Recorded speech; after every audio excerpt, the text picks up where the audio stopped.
오늘 이제 저희들이 그 스가랴 5장의 말씀을 나누게 되는데, 5장 말씀에는 이제 그 8개의 환상 중에 이제 6번, 7번, 6번, 7번이 이제 기록이 되어져 있습니다. 저희들이 그 8개의 환상을 다루면서 이제 첫 번째는 그 여호와의 순찰 부대에 대한 환상이었고, 그 다음에 이제 두 번째는 넷불, 그리고 4명의 대장장이에 대한 환상이었습니다.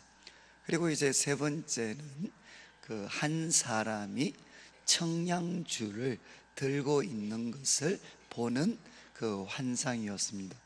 그리고 이제 네 번째 그 환상은, 네 번째와 다섯 번째 환상은 그 지도자와 연관이 되어져 있습니다. 그래서 네 번째 환상은 대제사장 그 여호수아가 이제 하늘 법정에서 그 사탄에게 이제 고소당하고 또 대적당하는 그런 장면들을 보았습니다. 그래서 하나님께서는 이 환상을 통해서 말씀을 해주셨습니다. 더러운 옷을 입고 있는 그 대제사장 여호수아를 주님께서 참 그 더러운 옷을 벗겨주시고 대신 아름다운 옷과 그리고 정결한 관을 씌워주시는, 그래서 그 지도자와 또 그가 대표하고 있는 그 하나님 백성들, 그 잘못을 이제 하나님께서 용서해 주시고 또 그를 회복시켜 주시는, 그 영광을 회복시켜 주시는 내용이 이제 네 번째 환상이었습니다. 그리고 이제 금요일 심야 기도회 때 살폈던 그 다섯 번째 환상, 다섯 번째 그 환상은 두 감람나무에게 참 기름을 공급받는 그 순금등대에 대한 환상이었습니다. 그래서 이 순금등대는 바로 성전 건축을 앞으로 이제 하나님 백성들이 힘을 다해 건축해야 될 그 성전 건축에 대해서 비유를 하시면서, 이제 하나님은 누구에게 말씀을 주셨느냐, 이제 네 번째 환상은 대제사장 여호수아였고, 다섯 번째 환상은 이제 정치적 지도자였던 스룹바벨에게 말씀을 주셨습니다. 그래서 그 말씀의 핵심은 뭔가 하면, 힘으로 되지 않고 또 능력으로 되지 않지만 무엇을 통해서 됩니까? 오직 나의 영으로 된다. 그러니까 그 어떤 다섯 번째 환상의 의미를 설명을 해줬습니다. 그래서 인간의 힘과 능력을 의지하지 않고 하나님의 영, 성령의 능력을 의지하면 바로 큰 산도 바로 평지가 될 것이고, 그리고 시작한 그 일을 마치게 될 것이고, 또 여호와의 눈이 그 일을 처음부터 끝까지 세심하게 살펴줄 것이다 라고 말씀을 하셨습니다. 이제 5장에 기록되어 있는 그 여섯 번째 환상, 일곱 번째 환상은 이제 하나님께서 지도자들을, 영적인 지도자 그리고 정치적인 지도자들을 주님이 이렇게 세워주셨습니다. 세워주신 다음에 이제 여섯 번째 환상과 일곱 번째 환상은 어디를 향하느냐, 지도자들 뿐만 아니라 바벨론 포로에서 돌아왔던 하나님의 백성들, 그들 역시도 여전히 그들 속에 죄가 만연되어져 있었습니다. 이제 바벨론 포로에서 돌아왔고 성전 건축을 시도하다가 그들은 좌절했습니다. 그런데 그들의 삶에도 이 죄가 만연되어져 있었습니다. 그래서 그 죄가 만연되어져 있었던 그 이스라엘 백성 공동체를 향해서 이제 하나님께서 그 죄의 뿌리를 뽑으시겠다는 겁니다. 죄와 악의 뿌리를 뽑으시겠는데, 하나는 무엇을 통해서인가 하면, 이제 하나님이 이렇게 말씀하시고 회개를 촉구하시지만 여전히 이제 돌아오기를 거부하고 죄에 빠져 있게 되는 사람들을 향해서는 이제 6번째 저주를 통해서는 하나님이 저주를 바라시는 내용입니다. 그리고 이제 7번째 환상에서는 이 드러나 있는 죄에 근원이 있습니다. 근원이 있는데 그 악의 근원이 되는 세력들을 이제 하나님께서 옮겨버리시겠다. 예루살렘에서 어디로 옮겨버리시느냐? 바벨론 땅으로 그 악의 근원을 바로 옮겨버리시겠다라는 내용이 7번째 환상입니다. 자, 그러면 이제 1절 말씀을 보시면 내가 다시 눈을 들어본 적, 그러니까 스가랴 선지자가 눈을 들었습니다. 눈을 들어보니까 무엇을 봤는가 하면 날아가는 두루마리가 있었습니다. 이제 날아가는 두루마리가 있었습니다. 그런데 이 두루마리라는 것은 이제 책을 뜻하죠. 책. 이제 기록할 수 있는 그 책을 이제 뜻하게 됩니다. 그런데 이 두루마리가 날아갑니다. 그냥 이렇게 책처럼 고정되어 있지 않고 이게 막 날아갑니다. 날아가는 두루마리를 보았습니다. 자, 그때 이제 2절 말씀을 보시면 그가 내게 묻습니다. 내가 무엇을 보느냐? 네가 무엇을 보느냐? 이렇게 질문을 하니까 스가랴 선지자가 대답을 했습니다. 날아가는 두루마리를 봅니다.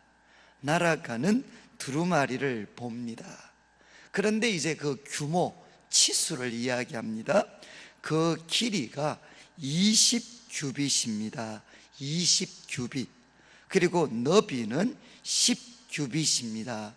그러니까 이제 가로 세로가 한쪽은 20규빗이고 한쪽은 10규빗입니다. 그런데 이제 성경에서 이 규빗이라는 것은 이 손가락 끝에서 요 팔꿈치까지입니다. 그러니까 보통 일반적으로 규빗 그러면 45cm 정도를 뜻하게 됩니다. 자, 그러면 45cm를 우리가 잡게 되면 20규빗이면 얼마입니까? 새벽이라서 좀 계산하기 힘드시겠지만 얼마죠? 20규빗, 20 곱하기 45cm니까 약 한 9m 정도가 됩니다. 그러니까 이쪽 그 가로 세로가 좀 헷갈리긴 한데 길이가 이제 9m고 세로가 한 9m 정도 되고 그리고 가로는 얼마 정도 되죠? 10규빗이니까 4.5m 정도 됩니다. 그러니까 두루마리가 글이 써 있는 두루마리가 하나는 이제 길이는 9m가 되고 또 가로는 4.5m가 됩니다. 그러면 이거는 그 당시 사람들에게는 엄청난 규모의 두루마리가 됩니다. 엄청난 규모의 두루마리. 그런데 이 두루마리가 이렇게 날아가고 있습니다. 자, 이렇게 이제 스가랴 선지자가 대답을 하니까 3절 말씀에 이제 그 스가랴 선지자에게 이 하나님의 말씀을 설명해 주던 천사가 이제 설명을 합니다. 그가 내게 이르되 이는 이것은 뭔고 하면 온 땅 위에 내리는 저주다. 온 땅 위에 내리는 저주다. 그러면서 도둑질하는 자는 이제 두루마리니까 양쪽이 있잖아요. 양쪽. 그러니까 도둑질하는 자는 그 이쪽 글대로 끊어질 것이다. 그리고 또 맹세하는 자는 그 저쪽 글대로 끊어질 것이다. 이렇게 말씀을 하셨습니다. 그러니까 이 날아가는 두루마리가 무엇을 나타내는고 하면 온 땅 위에 내리는 저주라는 겁니다. 그래서 이어지는 이 말씀을 통해서 이제 우리 학자들은 막 그렇게 생각할 수 있습니다. 이 날아가는 두루마리 양쪽에는 무엇이 기록되어져 있었겠습니까?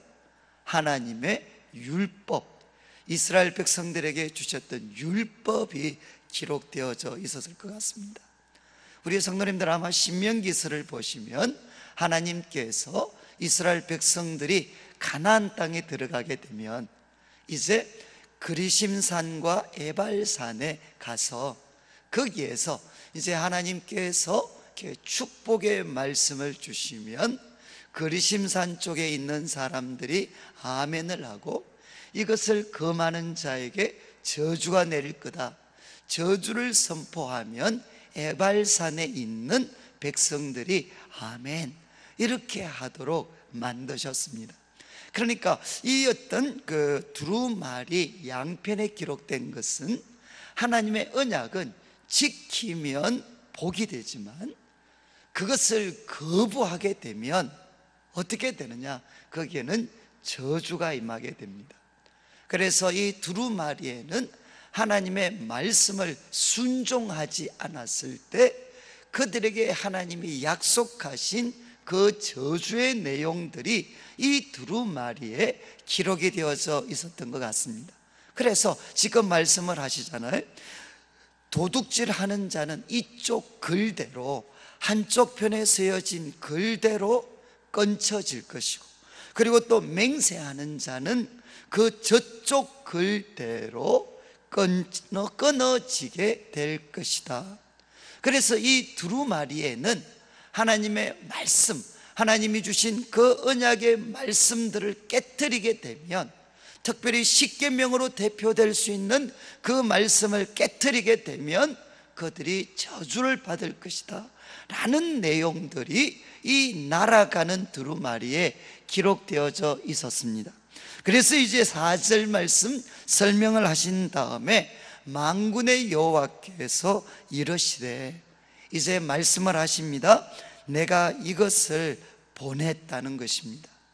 이제 저주로 대표될 수 있는, 온 땅 위에 내리는 저주를 뜻하는 이 날아가는 두루마리를 보내었으니까 어디에도 들어가느냐? 도둑의 집에도 들어갈 것이라는 겁니다. 이 두루마리에 기록되어진 그 저주가 도둑의 집에도 들어갈 것이고, 내 이름을 가리켜 망령되이 맹세하는 자의 집에도 잘 보십시오. 망령되이 맹세하는 자의 집에도 들어갑니다. 이 두루마리에 기록되어진 저주가 들어가고, 그 다음에 그의 집에 머무르고, 그리고 그 집을 나무와 돌과 아울러 그것을 사르게 될 것이다.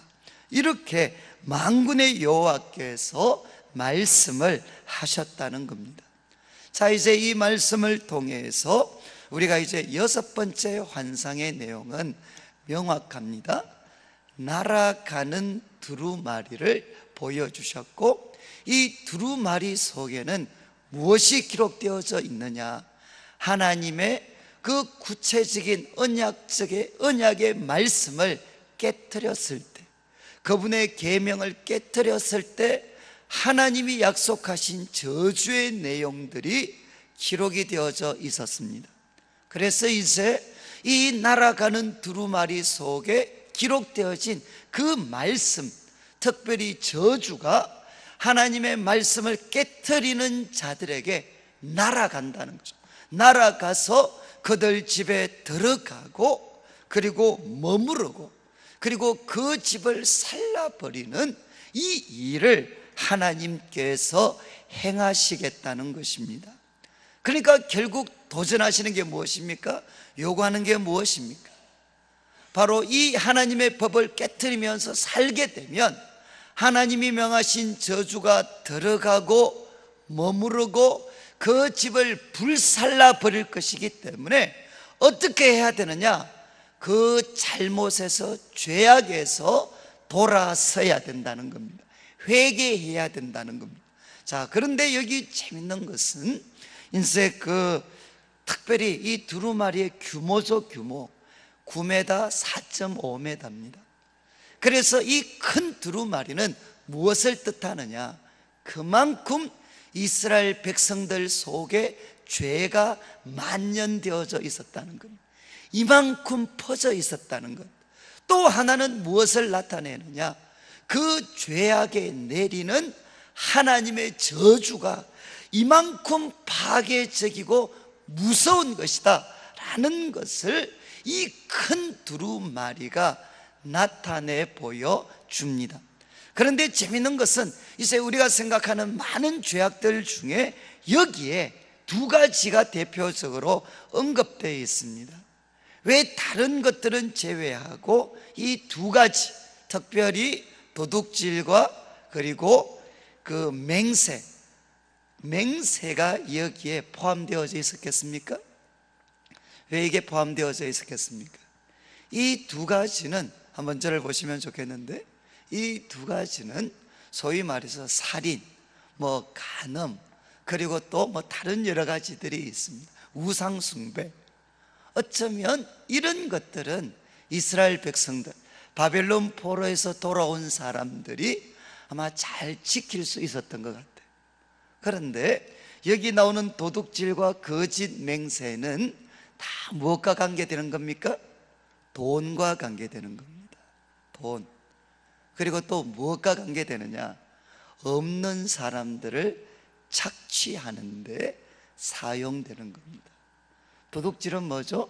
오늘날로 하면 사기입니다. 사기. 도둑질과 거짓 맹세가 결합이 되면 이거는 사기입니다. 사기. 그래서 우리 성도님들 읽어보시면 그 당시 바벨론 포로에서 돌아왔을 때 하나님 백성들의 마음을 가장 아프게 하는 잘못을 범했던 사람은 누군가 하면 이방인들이 아니고, 오늘날의 말로 하면 죄송합니다, 믿는 자들이었어요. 믿는 자들이 무엇을 사용했느냐? 맹세는 뭔 거겠습니까? 내가 이거 돈 하면 내가 하나님께 맹세한다, 그러면서 속된 말로 사기를 치는 거죠. 사기를. 이게 과거에도 하나님 백성의 마음을 가장 아프게 만든 자들이 어디에 있었느냐? 공동체 밖에 있었는 게 아니고 공동체 안에 있었다는 것입니다. 도둑질과 거짓 맹세가 결합이 되어서 공동체 그 구성원들의 마음을 처절하게 아프도록 만든 것들은 누구냐? 그 공동체 안에 있었다는 것입니다. 그리고 이 사기와 그리고 또 이 거짓 맹세의 잘못은 밖으로 드러나지 않습니다. 이해하시겠어요? 이거는 밖으로 드러나지 않습니다. 그러니까 그 속에 깊이 내재되어 있고 만연되어져 있었습니다. 그런데 하나님께서 말씀을 하십니다. 이제 하나님께서 바로 사람들 손에는 뭔가 덮여져 있는 것 같고, 그렇지만 성도들의 가슴에 소위 피멍을 들게 했던 그 모든 잘못들, 하나님은 어떻게 하시느냐? 저주, 날아가는 두루마리처럼 그 잘못에 대한 하나님의 저주가 이제는 날아가서 그들의 집에 들어가고 머무르고, 그리고 그 집을 불살라버리는, 누가 심판을 하느냐? 하나님이 심판하시겠다는 겁니다. 사람 눈에는 감추어져 있어요. 오늘날에도 보시죠. 능력 있고 힘 있는 사람들이 얼마나 교묘한 방법으로 다른 사람들의 돈과 이런 것들을 그냥 소위 말해서 속여서 취하잖아요. 때로는 힘으로, 때로는 사기를 통해서 얼마나 많은 사람들의 가슴에 피멍을 들게 합니까? 그렇지만 그거는 잘 드러나지도 않습니다. 온갖 간사한 말로 그것을 다 포장을 합니다. 사람들의 눈에는 감추어져 있고 사람들은 그것을 드러낼 수 없지만 누가 이제 심판을 하시느냐? 하나님이 심판하시겠다는 것입니다. 사람의 눈에는 감추어져 있는 그 하나의 도둑질과 그 어떤 거짓 맹세, 이 잘못들을 날아가는 두루마리처럼 하나님께서 보시고 저주를 바라셔서 그들 속에 들어가고 머무르고, 그리고 그 집을 불살라 버리기까지 하나님께서 심판하시겠다는 것입니다. 저는 우리 성도님들 가운데는 그런 분들이 없겠지만 이런 소식들은 너무너무 많이 듣습니다. 너무너무 많이 들어요. 많은 분들이 교회를 떠나갑니다. 왜 떠나갑니까? 바로 교회 믿는다고 하는 분들에게 받은 상처 때문에 많은 사람들이 떠나가고 있습니다. 그러니까 저는 우리 교회, 우리 성도님들 그런 분들이 없겠지만 앞으로 참 돈과 관련되고 이런 부분에 있어서 정말 없는 사람들의 마음을 아프게 하시는 그런 잘못을 범하시면 안 됩니다. 저는 우리가 한국교회가 믿는 사람들이 특별히 없는 분들, 약한 분들, 제대로 배우시지 못한 분들, 그 가슴에 상처를 준 분들이 너무너무 많습니다. 그 잘못 본인은 아니라고 할 수 있고요, 사람들 눈에는 감추어져 있을지 모르지만 하나님께서는 반드시 그 잘못에 대해서 책임을 물으십니다. 그래서 말씀을 하셨죠. 이제 6번째 환상을 통해서는 하나님이 그들에게 날아가는 두루마리처럼 그 잘못들에 대해서 저주를 내리셔서 하나님이 들어가게 하시고 머무르게 하시고 그리고 살라버리십니다. 그러니까 무엇해야 되느냐? 회개해야 된다는 겁니다. 그리고 이제 7번째 환상은 5번째 보시면 5절을 보시면 내게 말하던 천사가 이야기합니다. 너는 눈을 들어 나오는 이것이 무엇인가 보라. 그러니까 6절 말씀 보니까 에바가 있었습니다. 이 에바는 뭔가 하면 우리 옛날에 왜 옛날 분들 우리 쌀 같은 거 사실 때 그 쌀을 담는 큰 그릇 같은 거 있잖아요. 이제 쌀을 담는 큰 그릇 같은 이 그릇이 이제 에바입니다. 에바. 큰 그릇이 있었는데 그 그릇 속에 뭐가 있었는가 하면 에바다. 그러면서 6절 마지막 또 이르되 그걸 무엇을 나타내느냐? 온 땅에서 그들의 모양이 이러하다. 여기 그들의 모양이라는 표현은 그냥 그들 모습이 바로 이거다. 그런데 대부분 영어 번역을 보면 온 땅에서 그들의 죄, 그 악이 뭔가 하면 이 에바다 라고 말씀을 하시면서 7절에 이 에바 가운데 무엇이 있습니까? 한 여인이 앉아 있습니다. 한 여인이 앉아 있습니다. 그때 어떤 일이 일어나는가 하면 둥근 납 한 조각이 들리게 됩니다. 그리고 8절 말씀 설명하던 천사가 설명을 합니다. 이는 악이라 하고 그 여인을 에바 속으로 던져 넣습니다. 자, 이제 조금 헷갈리시겠지만 에바가 있습니다. 그리고 한 여인이 있습니다. 그런데 여인을 보고 이거는 악이다, 이건 악이다라고 하시면서 그 여인을 큰 하나의 그 항아리 같은 데다가 던져 넣어 버립니다. 던져 넣고 그 다음에 납조각을 에바 아귀, 이건 아시겠죠? 이제요 뭐라고 하죠? 입구입니까? 입구.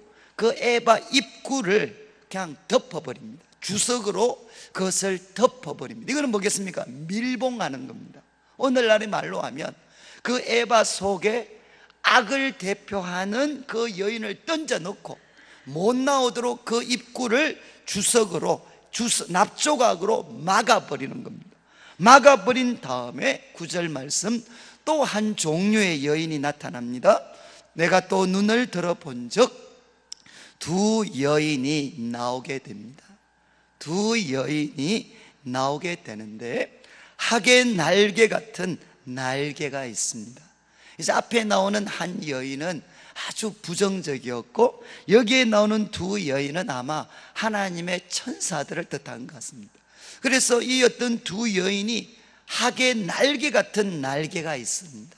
그리고 그 날개에 바람이 있습니다. 그리고 그들이 그 에바를 천지 사이에 그냥 들어버립니다. 그 에바를, 여인이 담겨져 있는 에바를 날개를 통해서 들어버리고 10절 말씀, 내가 내게 말하는 천사에게 묻습니다. 그들이 에바를 어디로 옮겨갑니까? 이제 이 에바를 옮기는 거죠. 지금 장소는 예루살렘인데 이 예루살렘에서 이 에바, 여인이 들어있는 이 에바를 어디로 옮겨버리느냐? 내게 이르되 그들이 시날 땅으로 가서 그것을 위하여 집을 지으려 합니다. 준공되면 그것이 제 처소에 머물게 될 것이다. 여기 나오는 시날 땅은 무엇이겠습니까? 바로 바벨론입니다. 바벨론. 바로 이 악을 대표하는 이 에바를 어디로 옮겨버리느냐? 지금 예루살렘에 있는데 이 악을 바벨론 땅으로 이제 옮기고 거기에 집을 짓고 거기 살도록 만들어 버리시겠다는 거죠. 여기 나오는 결국 여인은 무엇이겠습니까? 첫 번째 여인은 무엇이겠습니까? 여러 가지 해석이 있습니다. 그렇지만 우리가 요한계시록을 통해서 본다면 요한계시록 마지막에도 뭐가 나오죠? 음녀가 나옵니다. 음녀, 바벨론을 뜻하는, 그리고 바벨론을 섬기며 우상 숭배한 그 바벨론을 뜻하는, 하나님을 대적하는 세상을 뜻하는 이 음녀들이 나와요. 음녀. 이 음녀, 마치 우리가 그것처럼 본다면 여기 나오는 여인도 이 악의 근원입니다. 뿌리입니다. 뿌리. 악의 근원이 되고 뿌리가 되는 거죠. 어떤 분들은 그래서 사단의 세력이라고 이야기할 수도 있고, 그 사단의 세력을 통해서 부추겨지는 하나님이 아닌 우상을 섬기는 모든 죄악들, 그 총체적인 죄악들이 이 여인이 대표하는 겁니다. 그런데 하나님 어떻게 하시겠습니까? 이 악의 근원을, 지금 예루살렘 속에 만연되게 만드는 이 악의 근원을 이제는 예루살렘에서 바벨론으로 치워버리시겠다는 겁니다. 옮겨버리시겠다는 겁니다. 그래서 그 예루살렘에서 악의 뿌리를 하나님께서 뽑아버리시겠다는 것입니다. 이것이 7번째 환상의 내용이고요, 우리가 내일 월요일 살펴보는 이제 마지막 환상은 뭔가 하면, 이제 하나님께서 악의 뿌리를 뽑으신 다음에, 그리고 하나님 백성들 사이에 회개하지 않는 자들에게 심판하신 후에 이제 누구를 심판하느냐? 나중에 이스라엘 백성들을 둘러싸고 있는 소위 적대 세력들, 하나님의 백성들을 공격하는 그 외부 세력들을 하나님이 심판하십니다. 이 순서가 굉장히 중요합니다. 우리는 항상 누구를 먼저 심판하기를 원하십니까? 우리는 밖의 사람들을, 하나님 저는 사람들 좀 벌 좀 내리십시오, 저렇게 악한 행동을 하는데 하나님 어떻게 그냥 두십니까? 그래서 우리들의 생각은 항상 누구를 향하기 쉬우냐? 우리를 둘러싼 악의 세력들입니다. 악의 세력들. 그러니까 우리를 고통으로 몰고 가는 바벨론, 아수르, 페르시아, 그리고 나중에 나오는 헬라까지, 이런 세력들 멸해 주십시오, 하나님 좀 건져 주십시오, 이렇게 우리는 기도하는데, 하나님께서는 그 어떤 외부의 세력들을 심판하시기 전에 하나님이 먼저 하시는 일이 무엇이냐? 하나님 백성들로 하여금 회개하도록 만드십니다. 그리고 그들 속에 있는 이 악을 먼저 하나님은 제거하기를 원하십니다. 그렇게 했을 때 무엇하느냐? 이제는 둘러싼 외부의 대적들을 하나님이 심판하시게 됩니다. 자, 이거는 우리 성도님들 앞으로도 우리가 20일 특세를 하는 제일 중요한 이유 중에 하나가 무엇이겠습니까? 우리들 앞에 태산과 같은 문제들이 있지만 먼저는 하나님께 은혜 받아서 무엇하기를 원하느냐? 태산이 무너지기 전에 내 속에 하나님과 나 사이를 막고 있는 태산과 같은, 큰 산과 같은 그런 죄가 있습니다. 그 잘못들이 있습니다. 먼저 밖에 있는 태산을 움직이기 전에 먼저 하나님은 무엇하기를 원하시느냐? 내 속에 있는 큰 산을 예수 그리스도의 보혈로 성령의 도우심으로 우리 속에 있는 태산을 먼저 평지로 만들기를 원하십니다. 그 다음 무엇 하시죠? 그 태산이 옮겨졌을 때, 그래서 우리가 회개했을 때, 하나님 앞으로 완전히 돌아왔을 때, 그때 하나님은 외부의 태산을 옮기시게 됩니다. 그래서 사실 하나님이 우리에게 주시는 언제나 최고의 은혜는 무엇이겠습니까? 내 고집을 내려놓는 것입니다. 지금 살아가는 내 방식을 내려놓는 것입니다. 그래서 누구의 음성을 듣고 바로 주님의 음성을 듣고, 그리고 주님이 원하시는 그 길, 주님의 뜻에 내 고집 내려놓고 주님의 뜻에 나 자신을 맞추는 것입니다. 저는 이제 우리 교회 가운데 저는 예수님을 믿어서 누리는 제일 큰 축복은 자식들이 잘 되고 사업이 잘 되고, 그것은 사실은 부산물입니다. 하나님이 우리에게 주시는 최고의 은혜는 무엇이냐? 가던 길에서 돌아설 수 있는 힘을 주시는 겁니다. 소위 회개할 수 있는 힘을 주시는 겁니다. 이거는 사람은 스스로의 힘으로는 절대로 회개할 수 없습니다. 하나님이 은혜를 부어주셔야만, 말씀을 통해 깨달음을 주시고 성령님이 우리들의 마음에 그 말씀을 비추어 주실 때에만 할 수 있는 것이 무엇이냐? 회개입니다. 회개. 오늘날 한국교회 가운데 가장 필요한 것은 무엇이냐? 그것은 회개입니다. 우리 교회에도 우리들 자신에게도 가장 필요한 것은 무엇이냐? 외부의 적들, 외부의 큰 산을 무너뜨리기 전에 내 속에 있는 큰 산을 평지로 만들어야 됩니다. 그것은 바로 회개입니다. 이제 오늘 우리가 이 말씀 붙잡고 기도하는 동안에 어쩌면 우리는 우리들의 생각과 방식들을 너무너무 고집할 때가 있습니다. 교회가 하나 될 수 있는 길은 어디에 있습니까? 하나 될 수 있는 길은 무엇이냐? 교회의 머리는 주님이십니다. 이거는 성도님들 너무 당연한 이야기 같지만 정말 귀담아 들으셔야 돼요. 교회의 머리는 주님이십니다. 그 주님의 뜻이 아니라 자신들의 고집을 끝까지 우리가 고집하면, 자신들의 그 생각을 끝까지 고집하면 어떻게 되느냐? 그건 교회의 머리가 되시는 주님의 마음을 아프게 하는 것입니다. 저는 우리 내일 교회 가운데 우리 성도님들의 삶 가운데 하나님이 특세를 통해 내 생각을 교회의 머리가 되시는 주님 앞에 굴복시킬 수 있는 힘을 허락하여 주십시오. 그래서 우리 가정도 교회도 누구 뜻에 맞춰서 가야 되느냐? 사람의 뜻이 아니라 하나님의 뜻에 맞춰서 가야만 교회는 하나님 앞에 붙잡힌 바 되고 쓰임 받을 수가 있습니다. 외부의 태산을 무너뜨리기 전에 우리 속의 태산을 성령의 능력으로 무너뜨릴 수가 있어야 됩니다.